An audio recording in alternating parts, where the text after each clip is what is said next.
let's get to the nuts and bolts of the TRT bodybuilding DVD, and that is the details as far as TRT, what I'm doing for TRT, how this all came about, that sort of thing.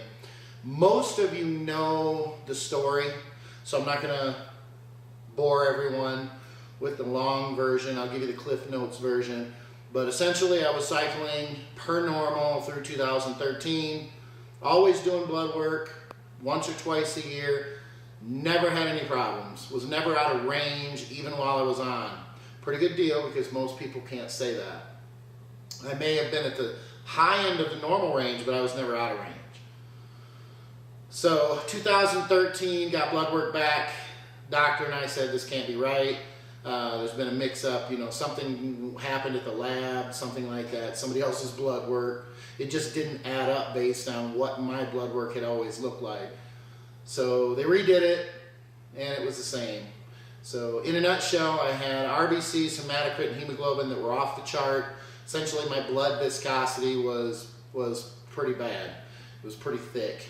So had to take a long, hard look at what I was doing and really only came to the conclusion that I'm old. I mean, when you're young, your body's resilient, can deal with, getting drunk and going in the next day in training. As you age, that doesn't happen. So my body was got to the point where it just wasn't able to, not as resilient, I guess you could say. Just, after years of cycling, admittedly, I never took a ton of shit, but I took shit for a long time. Cycled for a long time, didn't come off, things like that. And I don't think it was necessarily irresponsible because I was always having blood work done, and the blood work would always come back good. So if it's coming back good, and everything indicates that things are not bad or necessarily unhealthy, I don't think my long-term use, to be honest with you, and you may not agree, and that's fine, but I don't think my long-term use was part of the problem in creating the blood issues that I had in 2013.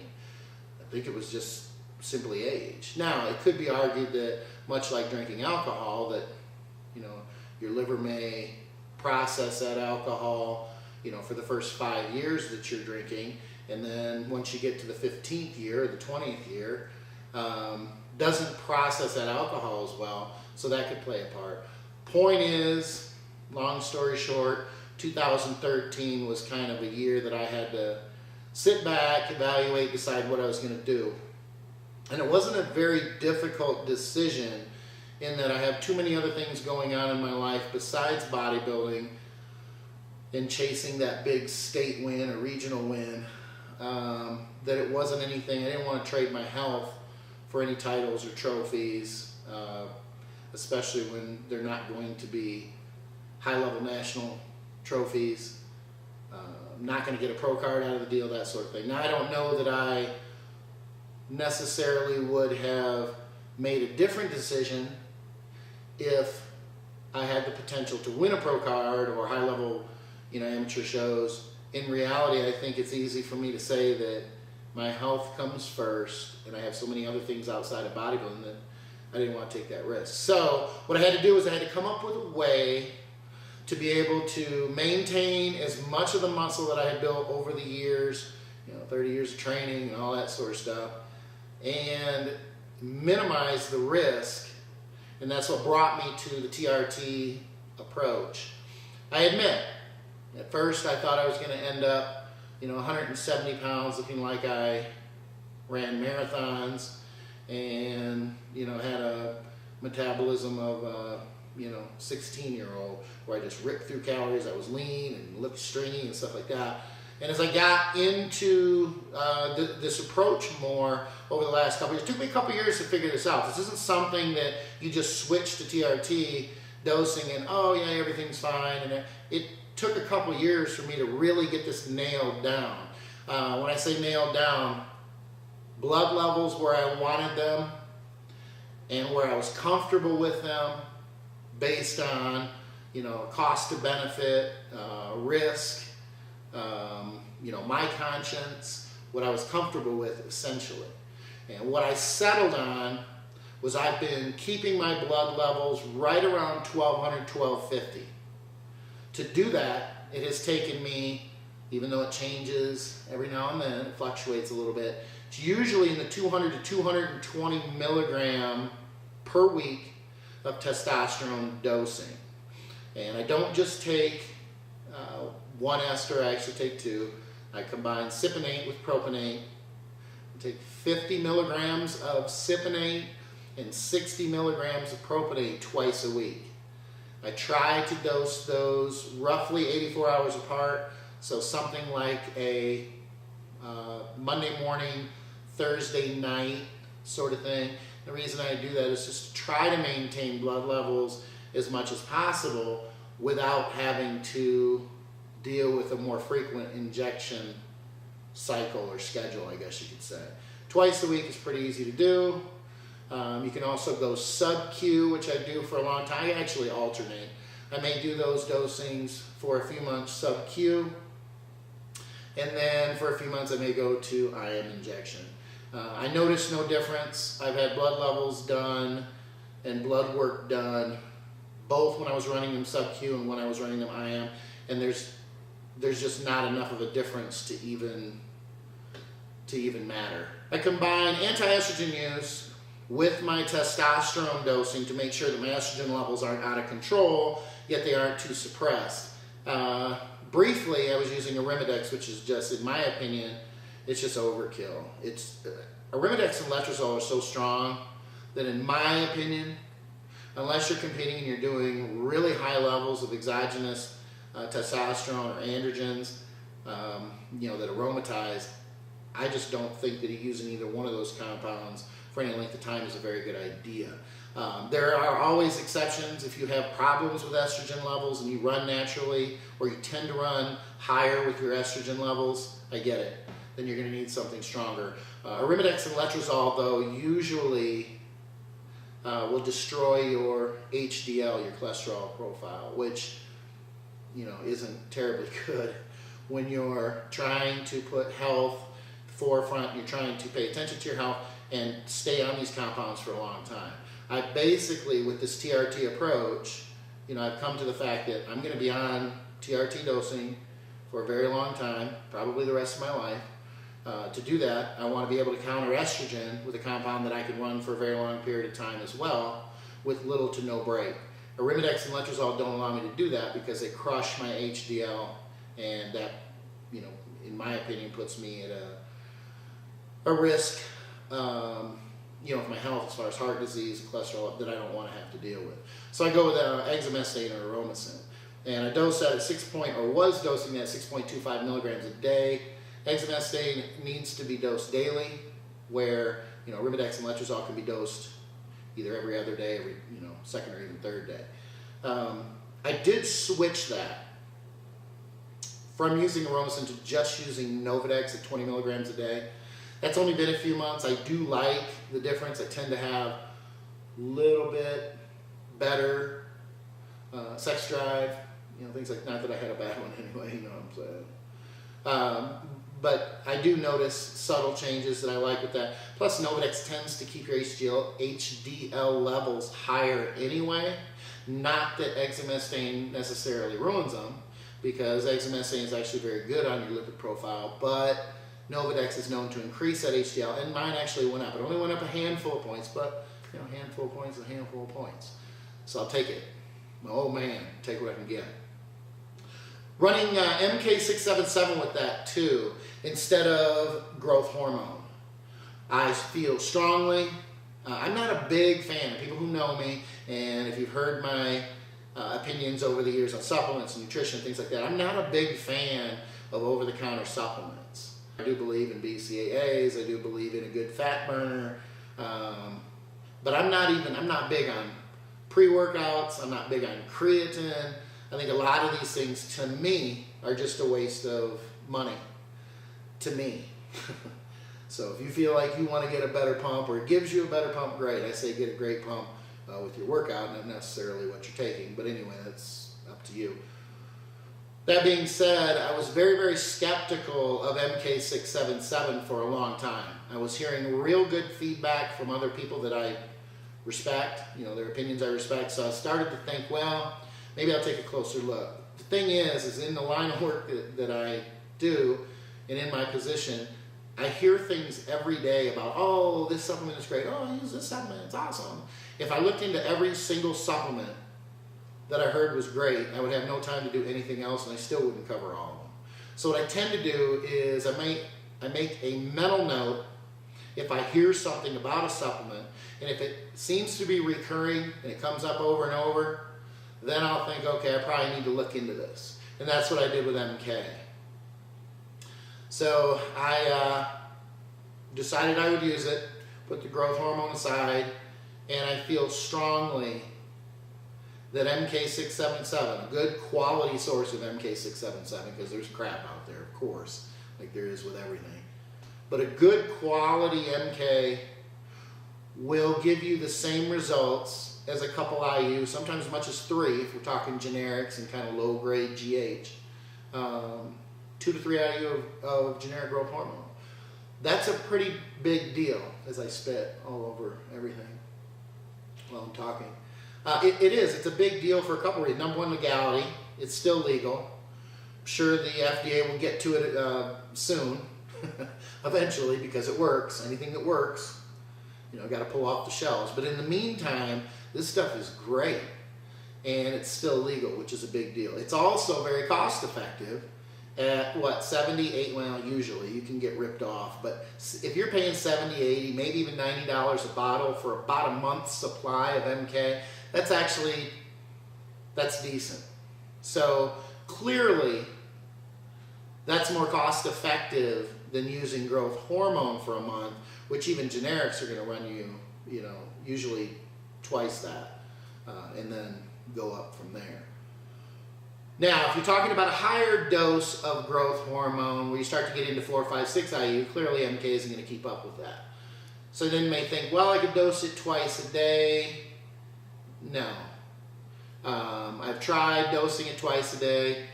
Right now, I just dose it once every 24 hours, and it's basically when I go to bed. 25 milligrams, and it works great.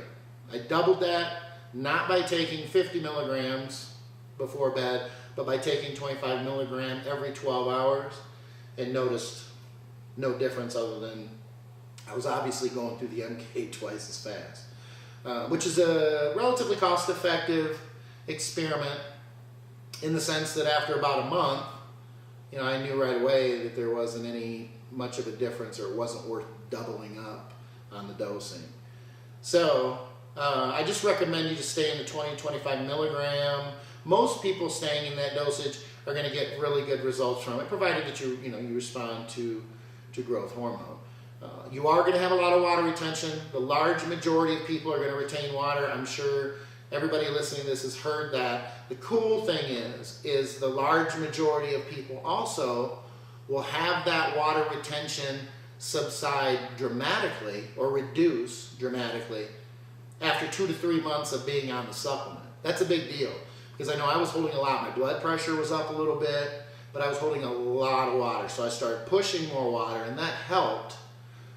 But what really helped was getting that couple months of the consistency of using the supplement, and then the water retention. I think it's to the point where I just don't even retain much, if any, water at all now, but I've been using it 6, 7 months. So if you do notice when you started, oh my goodness, you know, this water retention is just insane. Make sure that you increase your water intake. Make sure that it's high enough. You're going to probably need it higher than you had it prior to using the compound. And then give it time. Be patient. And I understand that I'm talking to, you know, bodybuilders, people who weight train and want everything right now. I'm not a terribly patient person either. If you ask my kids, they'll tell you the same thing. Incredibly impatient, actually. The older I get, the worse I get. So I feel you. I relate. But at the same time, if you're patient, it will subside. How much is an individual thing. The water retention may not subside for you as much as it did for me. Yet again, it may subside to the point where you don't even feel like you're holding any water at all. The effects of MK, you know, I rave about the product, but the effects are just as simple as low dose growth hormone. So you're going to have increased, you know, thermogenesis, You're going to have this different look to your muscles, a little bit fuller. I hate to say rounder because that's it, but fuller kind of does that. You're not going to notice the look as much as if you're lean. So if you're not relatively lean, you don't have to be shredded. But if you're not lean, you're probably not going to notice much of any visual at all. Maybe a better pump, that sort of thing, better recovery, but not anything that visually is going to stand out like, oh my God, I can so tell what this is doing. The other supplements, again, this is TRT.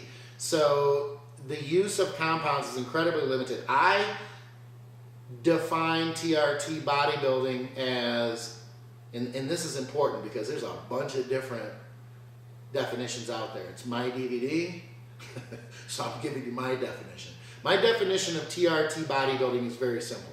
Your testosterone levels are not above the normal range that's allowed, which is essentially roughly 400 to 1200. Okay, if you happen to be 1250, and I am sometimes, or I get up into the high 12s, and I adjust my dosing grade. It also depends on when your blood work is done in relation to your last shot of testosterone. Okay, those things are going to factor into your blood work as well. And there's pretty significant differences even by taking and having the blood work done, one day earlier or one day later.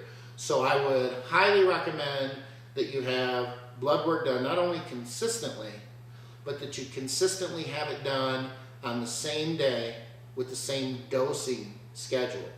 Example, just to be clear, if you dose like I do, and it's Monday morning, Thursday night, then having your bloods, done on a Wednesday morning consistently would be a very good idea. If you have it done on Wednesday one time, then you have it done on a Friday after a Thursday dose, clearly you're going to get different reads, and they're going to be pretty significant, especially when you're talking about such small, blood levels within the normal range.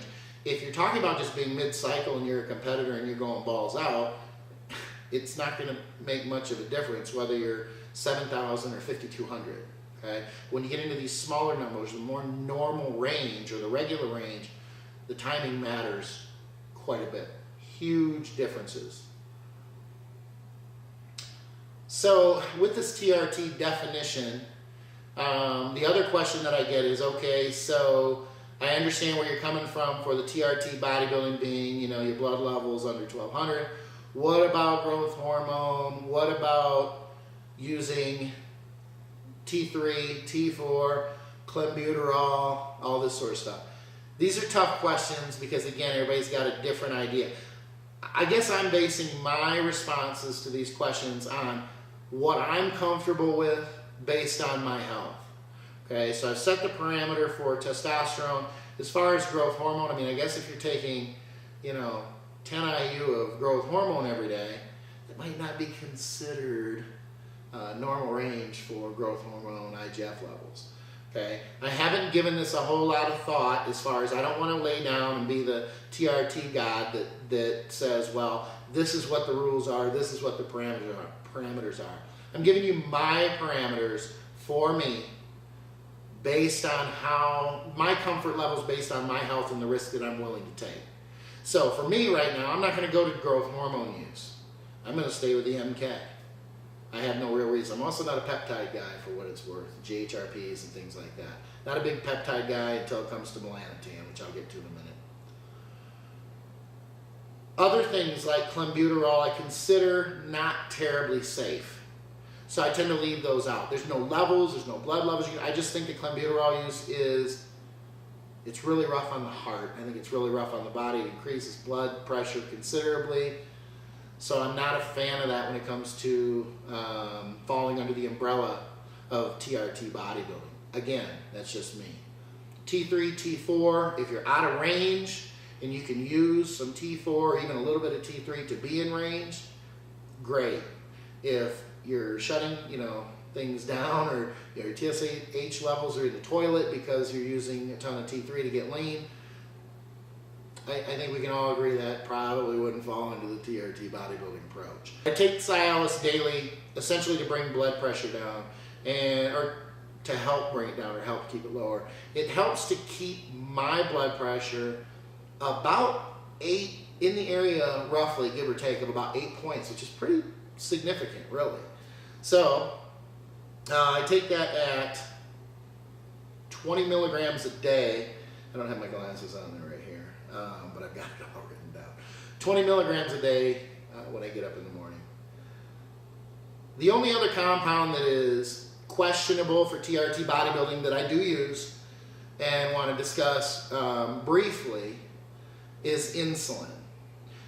I go into insulin use quite a bit, how it relates to skip loading in the insulin and skip loading chapter. I go into it pretty in depth, so I'm not going to rehash that right now in depth or anything like that. I just want to touch on it. I don't see insulin, and you got to hear me out on this. I don't see insulin as a big health concern as far as using exogenous insulin. And the reason I say that is this, and I say this, I laugh and say this on the internet all the time, I'm going to say this now as well. I'm not a doctor, and I don't play one on the internet, on DVDs, on podcasts, or anything else. I don't pretend to give medical advice or to be so smart that I can do that. I'm essentially just giving you my opinions based on my experience and my use. So take it or leave it. Please don't consider me the last word, because I'm not. Don't even consider me terribly bright, because I'm not. I'm giving you my opinions again based on my experience and the things that I have done and the things that I have experienced. Essentially just my opinions, okay? I feel that exogenous insulin gives the pancreas a break. Okay, I'm going to skip load no matter what to help my metabolism and that sort of thing. It could be argued that on those days, once a week, my pancreas is dumping insulin and it's, I don't know, I'm exhausting my supplies or you know, my pancreas in the sense that I'm going to wear it out, okay? I don't believe that to be the case. I have not seen that. But at the same time, once a week, if I'm skip loading or anybody else is skip loading, dumping quite a bit of endogenous insulin, pancreas is working to try to balance out blood sugar levels and pack those carbs away as glycogen. If I can use an exogenous dose of insulin, I feel like that's giving my pancreas a break. My pancreas doesn't have to work as hard, doesn't have to dump as much insulin, kind of gets a break. Now, as I stated in the insulin and skip load chapter, there are people that are well versed in the industry with insulin, not only as it relates to bodybuilding, but also as it relates to type 2 diabetes, and well, type 1 for that matter too, but nonetheless, diabetes and controlling blood sugar and that sort of thing, who have backed me up and said the same thing. Whether it's true or not, don't know. All I'm saying is those are my feelings on it. So I do use insulin with skip loading. I do not recommend it or use it myself pre-workout, post-workout, unless someone has a ridiculously fast metabolism and is just ripping through calories and having a hard time growing. Then I'll play around with that dosing load. What you have to watch out for with insulin is that you're not using it too frequently. Because if you're using it too frequently and the dosing is high, then you run the risk of it not only working, but you need more and more, and then you get to the point where it just doesn't work very well. Insulin resistance is not something that you want to necessarily play with. So infrequent use, like once a week with skip loading, to take the edge off your pancreas, help your pancreas to not work as hard, I feel is ideal. And I don't see any benefit personally, this is just me, with myself and my own use, to going ridiculously high dosing and to using it outside of the skip load day. It just works so incredibly well. I would actually encourage you, if you have not listened to my insulin and skip load chapters, there's a lot of information there. I think it's like 4 or 5 chapters or something like that. There's a lot of information there. I would recommend that you check that out. I go into things quite a bit of detail, very, very in depth. The only other compound that I haven't covered is the Melanotan, and I would consider myself an expert when it comes to Melanotan or MT2. I don't use the 1 version, never have. It's nowhere near as effective as the 2 version as far as tanning is concerned. In a nutshell, for those of you who are not familiar with the compound, it's a compound that increases excuse me, melanin in the skin, which allows you to be that much more responsive to the sun and get darker than you ever imagined. Is the compound safe? Is it healthy? Of course it's not healthy. You're better off without any compound to a certain degree, minus maybe testosterone if you have low testosterone levels. But anyway, the health concerns for Melanotan 2, as far as I'm concerned, is a balance of which one is the lesser of the evils. Okay, and by that I mean I need sun so that I'm not ghost white because I'm a bodybuilder, and I think that from a marketing PR standpoint, I prefer to be tan. I think I look better. I think anybody looks better with a tan, quite frankly. So I'm going to be in the sun. I'm going to have a bit of a tan most of the time. Even if I wasn't interested in staying tan, I ride my motorcycle a lot with my wife. So I'm going to be out in the sun. My kids have sports, I'm going to be out in the sun. Essentially, because I'm so fair-skinned, I'm 65% German, despite the fact that I claim French Polynesian online whenever I can. I am very, very white. Without a tan, I could pull up my shirt and probably show you blue veins, a kidney, you know, a couple organs, I'm not real sure, through my translucent skin. So my thought process is this, excuse me, and I've discussed this with my dermatologist because my wife was diagnosed with melanoma in 2011 and had 3 surgeries. And I pressed her dermatologist hard to admit that it was not likely caused by the sun, though it can be exacerbated or made worse by the sun or exposure to the sun. One of the reasons that I say that is because one of the surgeries she had was between her toes, which clearly had nothing to do with sun exposure. So there's a large hereditary component, and of course from there, overexposure to sunlight can cause, you know, damage or exacerbate any, you know, skin cancer that you may already have. If you don't know anything about skin cancer, there are different levels, you know, from squamous cells to basal, all that sort of shit, but melanoma is the worst. And melanoma, the best way to define it is that it is the one that wants to kill you, and it's just looking for an organ to do that. So if you catch it early, most times you're good. If you don't catch it early, it will spread because that's the plan, and it's looking for an organ and it wants to kill you. So when having it removed, that's why the surface area is so much larger than the actual spot or area where the cancerous cells are. They have to go out and around and deep underneath to make sure that nothing has escaped, so that you have the surgery, you think you're good, and then later down the road, it ends up finding an organ and you end up dying from it, quite frankly. So anyway, after my wife was diagnosed, I went in, had the dermatologist look me over, completely convinced that I was going to die.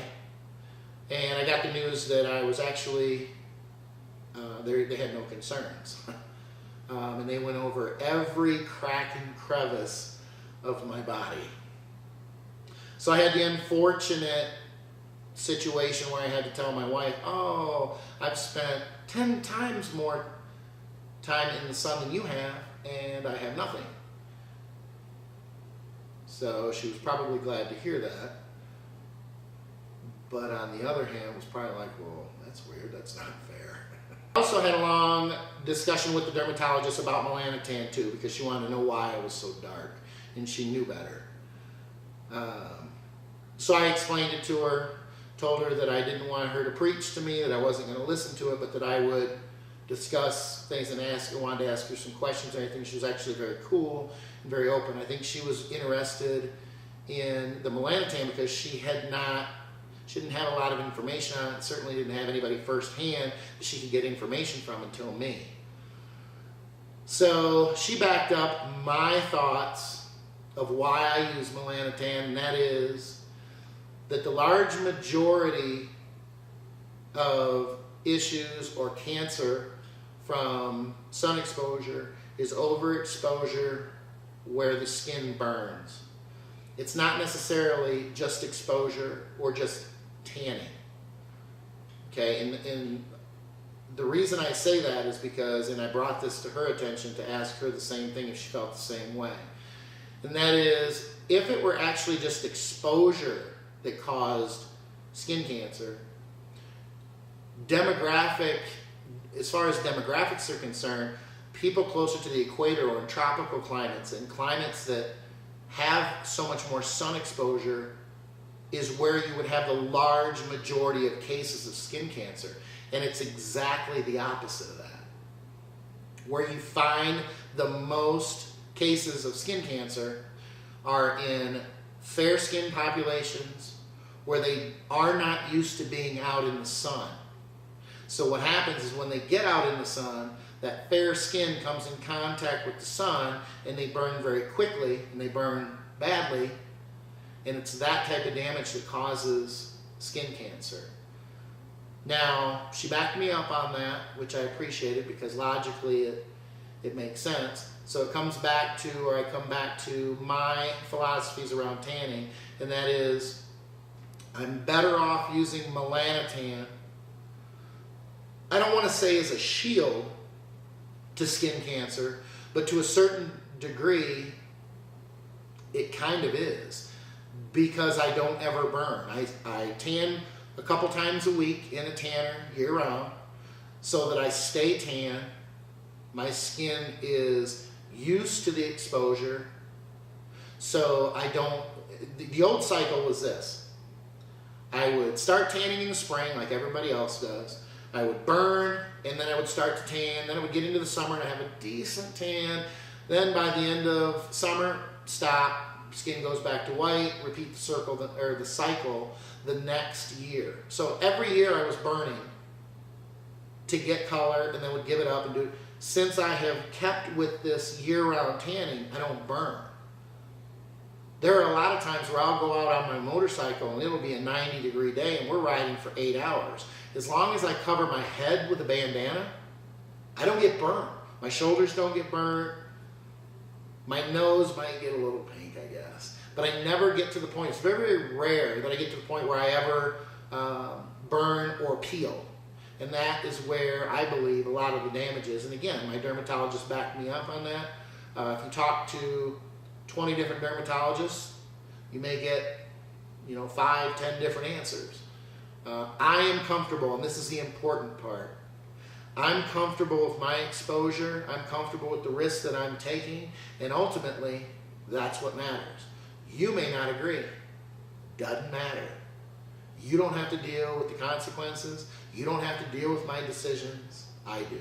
And that's why, in closing this TRT chapter here, I think it's really important to convey that when it comes down to use, it doesn't even matter if you're a competitor and you're using a lot of shit, or if you're a TRT guy like myself who has used a lot of shit for a long time and has said, you know what, people are dropping like flies, man. There's a lot of heart attacks from a lot of us that started in the 80s.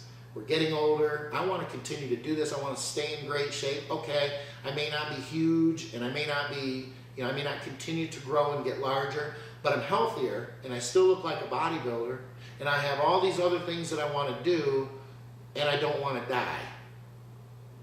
So it really doesn't matter what your goals are or what your position is. You have to be comfortable, you and only you.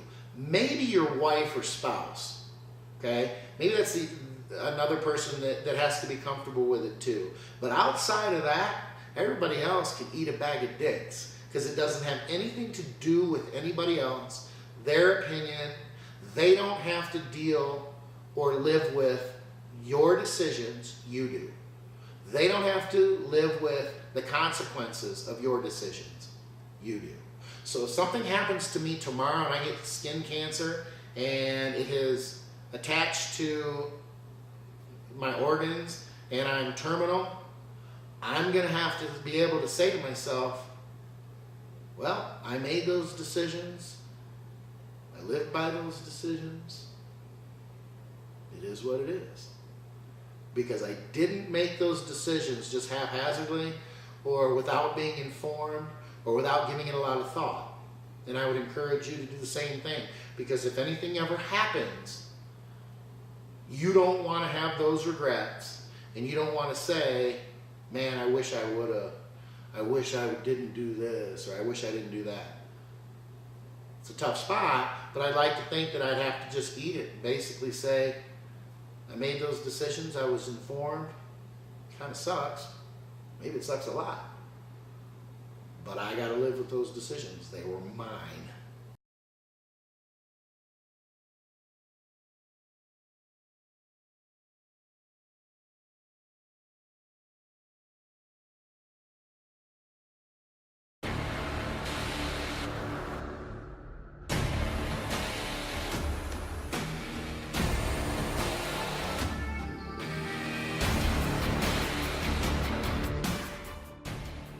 Just going to do a quick addendum to the TRT chapter.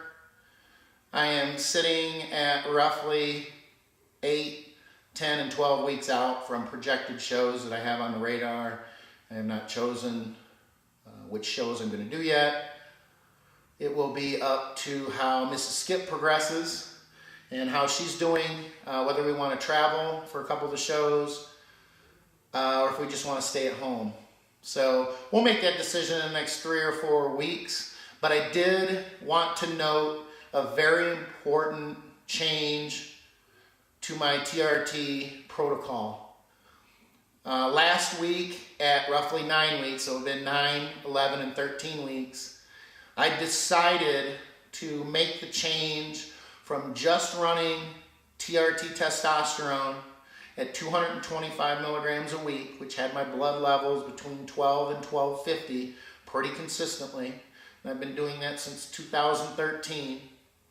And I decided to add 2 compounds to my protocol. I understand that that is contradictory or may seem that way to some because I was going to run this entire prep at only TRT. What happened was the progress has been so good and I've been very happy with what I've done on TRT.